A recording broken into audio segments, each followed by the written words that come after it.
Fala pessoal, esse é mais um Insiders, um espaço aqui da Growth, onde nós convidamos nossos colegas, nossos profissionais, para bater um papo sobre o mercado, sobre o dia a dia. Hoje comigo está o Renato Bastos. Oi pessoal, eu sou o Renato, assumi como Country Sales Manager aqui na Growth desde o finalzinho de janeiro. Tamo junto.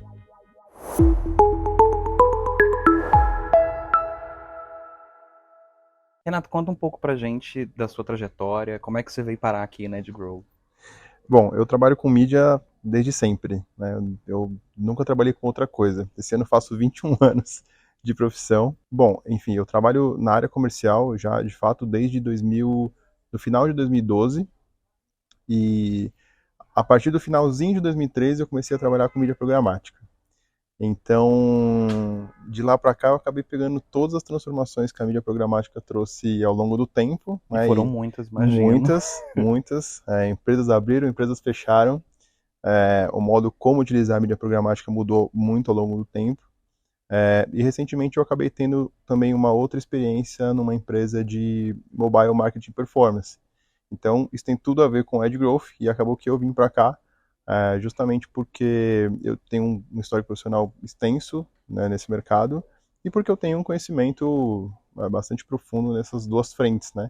Que é justamente um pouco do que eu vim fazer aqui. Muito bom. Você falou dessas transformações da mídia e eu sempre brinco que a pessoa sai da zona de conforto e a gente que trabalha nesse mercado, nunca houve uma zona de conforto, porque as coisas mudam constantemente. Assim.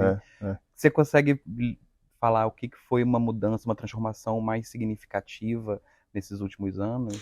Cara, engraçado, né? Quando você trabalha com mídia através de plataformas, eu que nunca fui bom aluno, me vi obrigado a estudar, porque a cada 6 meses muda tudo, né? Então, assim, quando a mídia programática começou e ela foi lançada, ela veio pela porta da performance e ela custava muito barato. Então, você, como um vendedor de gestor de tráfego, você conseguia fazer vendas com CPM super baixos. Por quê? Porque era um produto que era aproveitado do calhau, né? O que os publishers não vendiam por maneira própria, colocavam lá numa plataforma que ia ser vendido. E a gente olha para o programático hoje e dentro dos publishers você tem departamentos pensados em como fazer essa comercialização para dentro do programático, porque ela já passou a ser prioridade. Né? Tem muita gente hoje comprando mídia de uma maneira automatizada. Então, como que o publisher hoje faz para colocar o seu inventário ali dentro? E quais são as vantagens que ele pode oferecer para quem está comprando? Então, mudou completamente a história, né? Aí você, junto com isso, você tem diversas integrações de tecnologia que dizem respeito à segurança, segmentação, tipos de inventário, acordos preferenciais. Então, isso mudou muito. Assim, né? Antes você tinha o calhau que sobrava e hoje você tem isso como prioridade. Então, ao longo desse período todo aqui, a gente está falando de uns 10 anos aí, a cada período você tinha ali uma característica que fazia, agora esse é a novidade, agora esse é a novidade, né? Esse ano a AdGrowth está com um foco muito grande em programática, né? Sim. Por que disso? Assim, na verdade, o que acontece? A gente tem um grande histórico de muitos anos atendendo clientes com performance para app mobile. O que acontece é que, desde já o ano passado, esse é um mercado que ele vem em declínio. Quando eu falo declínio é porque, assim, os fornecedores, que são as fontes de tráfego, são os mesmos. E cada vez você tem mais empresas fazendo a mesma coisa, utilizando as mesmas fontes de tráfego. Então, quando você tem muita gente comprando a mesma coisa, o índice de fraude, ele cresce muito. Então, o que acontece? Ao longo do tempo, mês a mês, você vai tendo diminuições dos investimentos de pouquinho em pouquinho. Só que quando chega ao longo de 1 ano, 2 anos, 3 anos, aquilo que você tinha um faturamento gordão falando de milhões, hoje você vai ter um faturamento super magro falando de milhares. Então, a ideia é que a gente, como uma empresa com expertise em soluções digitais, que a gente abra um leque de opções para que a gente consiga atingir outras pontas do mercado. Então, se a gente hoje tem um cliente dentro de casa fazendo ação de performance para um tipo de aplicativo, a ideia é que a gente consiga falar com esse cliente para expandir os nossos negócios e centralizar a compra de mídia. Né? A gente diz que comprar mídia programática é mais inteligente porque a gente tem uma centralização dos dados. Então, se a gente, como provedor de gestor de tráfego, consegue expandir negócios não só para performance, mas principalmente no programático que é focado em awareness, em branding, a gente está centralizando o modelo de compra de mídia. E aí, toda a inteligência fica aqui dentro do nosso departamento. Então, a gente consegue otimizar, tem mais performance e tudo mais. Então, hoje a gente está focado exatamente nesse sentido, por causa disso. Porque faz sentido. Porque Né? faz sentido, exato. A mídia programática, além da compra de espaços, ela também coleta dados que podem ser utilizados, né, sobre esses usuários. Como é que funciona isso? Qual é a vantagem disso? Se a gente voltar no tempo, o que acontece? Se a gente voltar 10 anos no tempo, a gente tem compras de mídia sendo feitas em publisher direto. Então, você tinha lá uma equipe de mídia que fazia um planejamento para comprar, sei lá, UOL. E aí você tinha ali uma marca que, teoricamente, está atrelada ao segmento de esporte. Então, o que o planejador de mídia fazia? Ele ia lá, ligava para o cara do UOL e falava, olha, eu quero anunciar no canal de esportes. E o que a mídia programática trouxe para a gente de inteligência é que eu posso ser um usuário clusterizado como interessado em esporte, mas eu não necessariamente estou acessando um conteúdo de esporte. Eu posso estar acessando um conteúdo de carro, de receita de gastronomia, de lazer, de viagem, De slime. De entretenimento, de qualquer coisa. Mas eu estou cucado ali como um usuário interessado num conteúdo de esporte. Então, o que a mídia programática faz é falar com um público-alvo correto aonde quer que ele esteja.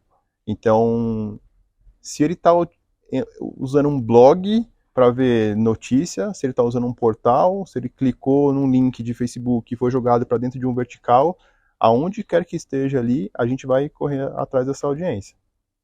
Legal, então a gente está olhando para o usuário, né? Isso é total otimizar, né? Porque pensa, se a gente hoje faz uma ação numa diária na home do UOL, quantos usuários interessam para a gente e quantos não interessam? Então a gente evita o desperdício de mídia. A gente está fazendo uma compra otimizada, porque a gente está comprando para um público específico. Então a gente pode dizer que até essa valorização vem disso, né? De entender que você está Totalmente. refinando, você está falando Totalmente. com pessoas muito mais certeiras, né? As pessoas que você precisa Exato. falar. Inclusive hoje não custa mais tão barato, porque justamente a gente fala com as pessoas corretas na hora correta. E no lugar No lugar correto. correto. Que o lugar, qual é o lugar correto? O lugar que ela tá. Não existe um lugar, sabe? Putz, eu quero que o meu usuário esteja na Globo. Mas se ele tiver no site do Zezinho, a gente precisa buscar ele lá. E é engraçado o mercado, essa maturidade de mercado, de qualquer mercado, né? Porque onde a gente está agora e olhar para trás, fala, nossa, mas era óbvio. Por que a gente levou tanto tempo para chegar aqui? Na né? verdade, é que a gente não tinha tecnologia suficiente para isso. Hoje, enquanto a gente navega pelos sites, a gente está sendo cucado e estão fazendo um mapeamento do nosso comportamento como usuário.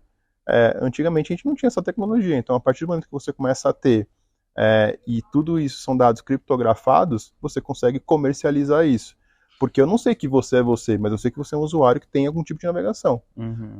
Então é isso que possibilita hoje existir esse meio de compra que antigamente não é viável, né? E você falou dos cookies, né? Tem se falado muito por aí, várias notícias do fim dos cookies. É o fim dos cookies mesmo? O que é o fim dos cookies? É o fim dos cookies. Na verdade, isso vem das features do navegador, né? E uma nova maneira de fazer o mapeamento de usuários vai ser feita. Então, hoje, para todo cliente que tem como, se tiver a capacidade de juntar dados, quem tiver dados vai ter ouro na mão, porque você consegue meio que transformar isso na sua própria segmentação, sabe? Então, se a gente pega um cliente que tem dados dentro de um CRM e esses dados puderem ser integrados depois a uma plataforma de compra de mídia, pronto, você tem dados na mão. Então, assim, isso é um assunto que não é novo, né? Já vem se falando disso há muito tempo e o brasileiro vai deixando para o finzinho, né? Para a última hora. Então, assim, agora realmente esse assunto virou pauta e os maiores clientes estão se estruturando para isso, né? A ideia é que eles consigam ter dados próprios e que a gente consiga, como gestor de tráfego, de novo, utilizar de plataformas que tenham integração de tecnologia para atingir essa audiência que não vai ser possível captar da mesma maneira. E as pessoas também entenderam o valor que tem, né, o consumidor. Claro, eu sem sei dúvida. quanto eu sei que tem gente interessada na minha navegação, né? Então eu acho que entregar esse poder também para o consumidor balança o mercado e como sempre fez, né, vai fazer agora, que é entender o cenário que a gente está e encontrar as soluções. Com certeza, porque de uma forma criptografada, a gente sabe até o seu poder aquisitivo. Então, eu não vou te ofertar um apartamento de 5 milhões de reais, não faz sentido. Então a ideia é Às automatizar. vezes tem umas falhas, que quando eu tava procurando sofá, estavam me oferecendo sofá de 30 mil. Eu falei, gente, que informação eu dei pra vocês que eu tenho como comprar um sofá de 30 Pode ser que mil? você tenha bom gosto em decoração. Eu tenho, que é o grande paradoxo, né? Vim sem Exato, dinheiro com bom gosto. exatamente. E falando de Edge Growth, quais são os diferenciais que a gente propõe na forma de trabalhar mídia programática? Cara, aqui tem uma coisa muito interessante que é de uma maneira geral, toda empresa que faz gestão de campanhas programática tem uma equipe de operação e uma equipe de account manager que faz atendimento. E aqui, talvez porque pela raiz do nosso negócio mesmo, que vem de outro tipo de solução, a gente tem uma equipe de mídia e uma equipe de customer success. Então, nesse sentido, a gente tem uma equipe que pensa em operação focada em performance e otimização de resultado, sendo cobrada por uma equipe que basicamente representa o cliente dentro da casa. Então, a gente tem um advogado do cliente aqui que fala, meu resultado. E que, ao mesmo tempo, busca soluções para trazer qualquer tipo de serviço adicional para o cliente, desde que faça sentido em resultado e performance. Então, essa foi uma das coisas que me surpreendeu quando eu entrei aqui, até pelo tamanho da estrutura, pelo número de pessoas que tem. A gente tem muita gente olhando para as coisas aqui. Então, a probabilidade de a gente não conseguir atingir um resultado, ela é muito mais baixa. Sim. Porque a gente tem uma equipe multidisciplinar olhando para a mesma coisa. Nesse sentido, assim, eu acho super diferenciado isso. Eu não vejo no mercado isso acontecendo. Então eu acho que isso é uma maneira muito inteligente de a gente fazer isso. Uma vez que operar DSP é uma coisa que umas 30 empresas fazem. E operam as mesmas DSPs. Não tem como reinventar a roda. Então, no final das contas, o que a gente faz hoje é prestar um serviço. Se a gente presta um serviço com uma equipe multidisciplinar, diferenciada, e que tem um número de gente maior para poder olhar para tudo isso, a chance de dar errado é muito menor. A gente está falando de máquina, de programação e tudo mais. Então, não é 100% que a gente vai entregar tudo 100%, não é isso. Mas a chance de dar errado é muito menor. Você falou do nosso time, né, do porte do time, por ser um time multidisciplinar. Como isso impacta a gestão da campanha? Assim, a gente tem, de novo, né, ao longo dos anos, várias coisas foram mudando dentro de mídia programática. Uma delas foi a integração de tipos de audiências diferentes. Então, se a gente volta 5 anos no tempo, você tinha massivamente anunciantes comprando mídia programática no maior volume possível para ter o maior alcance de usuários únicos possíveis com formatos IAB. Era isso que fazia ser barato, né? Então, hoje a gente tem alguns formatos que são bastante interessantes na hora de trazer isso para dentro de um plano de mídia e sair um pouco daquele padrão antigo. Então, a gente tem formatos que são rich media, expansíveis, com interatividade, out of home digital, acordos preferenciais que a gente pode fazer com publishers e trazer isso para dentro de um planejamento todo. Então, quando a gente fala de ter um time multidisciplinar, é que em alguns momentos isso é complexo, né? Porque assim, quando a gente está fazendo um plano de out of home digital, eu preciso juntar 2, 3, 4 empresas diferentes para que a gente consiga atingir estabelecimentos diferentes que façam sentido para uma estratégia de mídia. Então, a gente pode juntar cinema com shopping, com posto de gasolina, com caixa eletrônico. A gente está falando de 4 tipos de empresas diferentes aqui. Quando a gente tem um time de mídia, a gente tem um time de planejamento que consegue pensar isso de uma maneira aplicada. E quando a gente tem um time de Customer Success, a gente está falando que a gente tem um cliente dentro de casa, que ele está executando uma campanha e que a gente pode propor formatos diferentes nesse sentido aqui, que a gente desenrola na hora de negociar e que pode ser otimização para o cliente no sentido, se a gente comprar junto aqui, a gente tem a estratégia de mídia, a inteligência de mídia toda centralizada e a gente vai buscar resultados melhores. Então, a gente alcança mais gente, a gente alcança um target que está complementar a só a mídia digital mesmo, porque a gente compra digital, mas a tela do elevador está dentro do elevador, no final das contas é offline. Né? Então, nesse sentido, assim, a gente bolou um material novo para isso, para a gente falar sobre isso, e a gente está, de fato, buscando agora usar isso como foco do nosso negócio. Nath, você falou das possibilidades que a AdGrowth oferece, e então já fica o convite para você voltar aqui para a gente falar de todas elas, pode ser? Claro, e também se alguém que estiver assistindo e quiser tirar dúvida, ficou com dúvida em alguma coisa, quiser falar sobre algum assunto específico também, procura a gente, né, senta de novo, fala de novo, prepara um material só para isso, sem problema. Pessoal, esse mês inteiro a gente vai falar sobre mídia programática em todos os canais. Vai ter vídeo aqui no YouTube, no nosso Instagram, no blog. Quem quiser saber mais, os links estão todos aqui na descrição.